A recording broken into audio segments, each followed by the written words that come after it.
Does Lane Kiffin think Nick Saban should return to coaching? No one saw that coming. In the world of college football, few names carry as much weight and respect as Nick Saban. The coach who transformed Alabama into a relentless winning and championship machine decided to hang up his whistle at the end of the 2023 season, leaving a legacy that will be studied for decades. But, like everything in sports, Saban's retirement wasn't exactly the final straw many expected. Now, with the recent statement from Ole Miss coach Lane Kiffin, Saban's former offensive coordinator, a new round of speculation has arisen. Could Nick Saban return to coaching? And, more importantly, would it be a good idea? Kiffin, always direct and unafraid to give his opinion, said in a recent podcast that Saban probably misses being in charge. He mentioned that Saban's lifestyle, always immersed in work, always looking for the next challenge, doesn't fit with the idea of simply retiring to enjoy his grandchildren. That's not his style, Kiffin said, and it's hard to disagree. After all, this is a man whose dedication to the game surpasses any conventional definition of passion. For Saban, football isn't just a job, it's a purpose. Kiffin's comment is even more relevant when he suggests that if Saban were to return, it would likely be to the NFL. It wouldn't be surprising to see one of the game's greatest strategists try to find success again at the professional level, especially after his brief stint with the Miami Dolphins, which ended with a mediocre 15-17 record. At the time, Saban admitted that leaving LSU for the NFL was the biggest professional mistake of his career. But here's the kicker. Saban has changed since then. He's matured as a coach, as a leader and, most importantly, as a communicator. His appearance on College Game Day showed a more human, approachable side, something that could be valuable in an NFL locker room. But what if it was more than that? What if Saban's return wasn't to the NFL, but to where it all began, or almost all of it, at the college level? Yes, we're talking about Alabama. Kalen DeBoer took over after Saban retired, and he's done a solid job so far. However, Saban's shadow still looms over Tuscaloosa. Can you imagine a scenario where Alabama faces some turmoil or even a significant drop in performance and Saban's name is back on the table as a solution? He knows the program like the back of his hand, has an unshakable rapport with the fans, and has proven he can recruit talent like no other. Plus, Alabama isn't just a team for Saban, it's an extension of his very identity. Of course, there are important questions to ask. At 73, would Saban have the stamina to return to the frenetic pace of a college coach? Would he be willing to give up the ease he found with Pat McAfee and the College Game Day crew? And perhaps the most intriguing question of all, does he really miss being in charge? Kiffin seems to think so, but until Saban says something officially, it's all just speculation. One thing is for sure, Alabama will never be the same without Nick Saban. Even with Kalen DeBoer at the helm, the comparison is inevitable. DeBoer has big shoes to fill, and so far, he's handled the pressure admirably. But imagine the emotional and psychological toll it would take for Saban to return, whether as a consultant, mentor, or even as an interim coach in a time of crisis. It would be a shock to the system, but it could also be exactly what the program needs to maintain the absolute dominance it's built over the past few decades.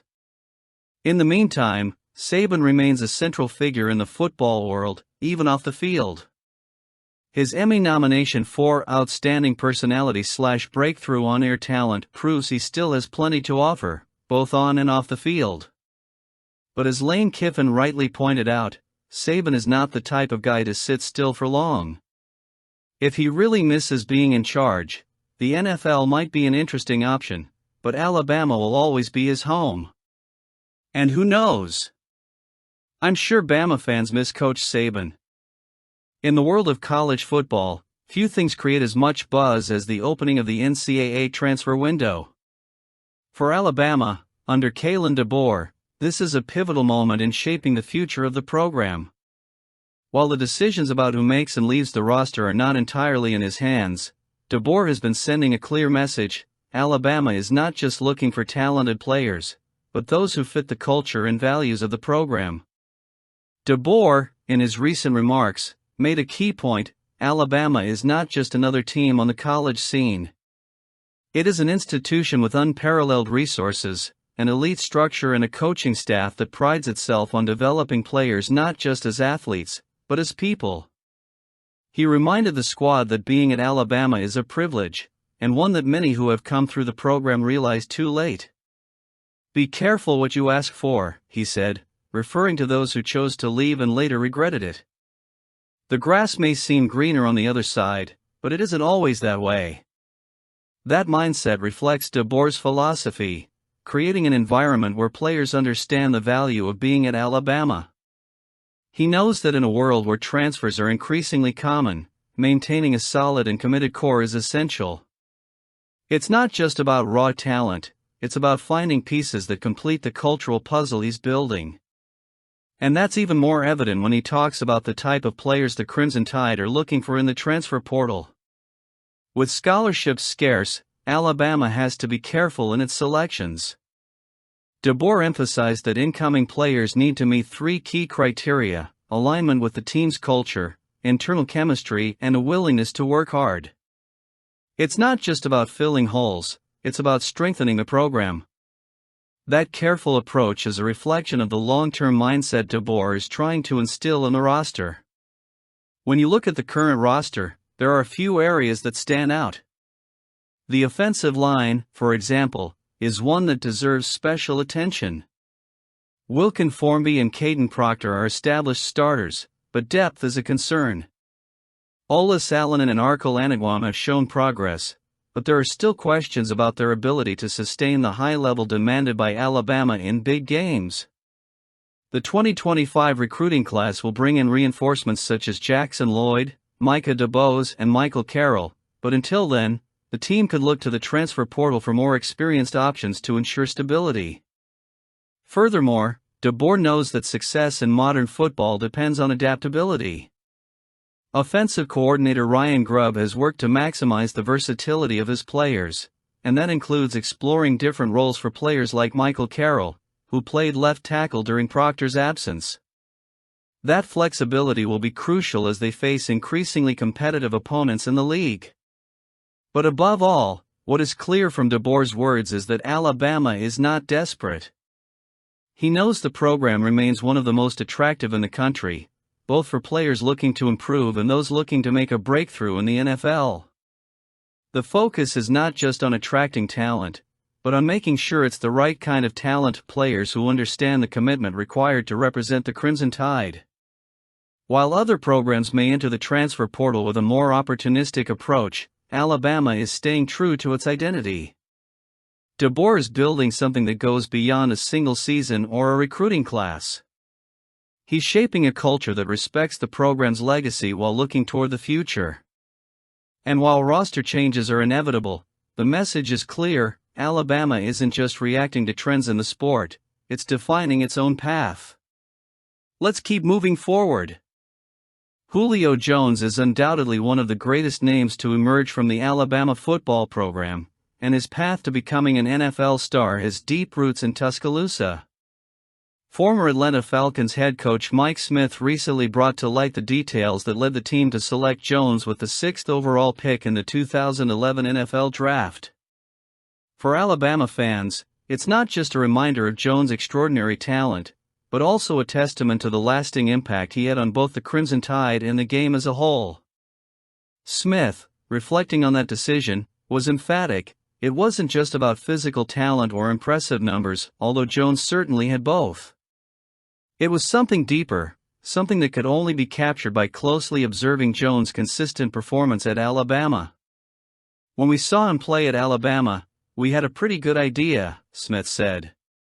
He noted that Jones wasn't just an exceptional player in a particular game or against a particular opponent. He was dominant in every game, no matter the level of competition. Whether it was against the University of Florida, Tennessee, or any other team in the SEC, one of the most competitive conferences in college football, Jones always stood out as an elite player. This mindset of continuous excellence is something Nick Saban has tirelessly cultivated in his players, and Julio Jones was a perfect example of that. It's no coincidence that he became a cornerstone of Alabama's early era of dominance in the 21st century. Sabin often credits Jones with helping to shape the culture of hard work and dedication that has become synonymous with the program. During his time at Alabama, Jones not only elevated his own level of play, but he also inspired his teammates to strive for the same excellence. His work ethic, coupled with his natural talent, made him a central figure in the Crimson Tide's success. When the Falcons selected him in the 2011 NFL Draft, they were banking on much more than physical ability. They were investing in a player who had demonstrated time and time again that he could outplay defenders in one-on-one situations, something that rarely happens at the professional level.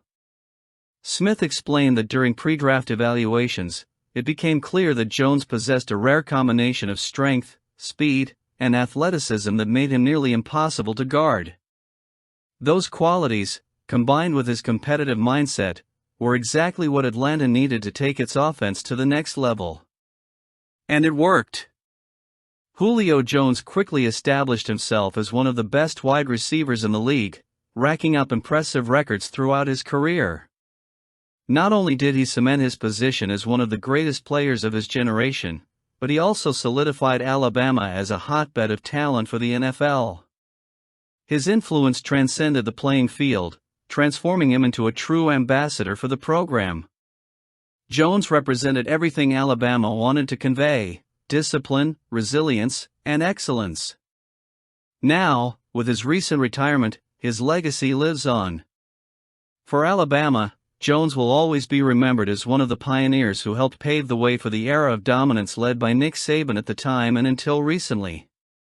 For the NFL, he will be seen as one of the greatest wide receivers in history. And for the Falcons, that sixth-round pick in the 2011 draft was one of the best decisions they could have made. And here's an example for future generations. Leave your thoughts in the comments below.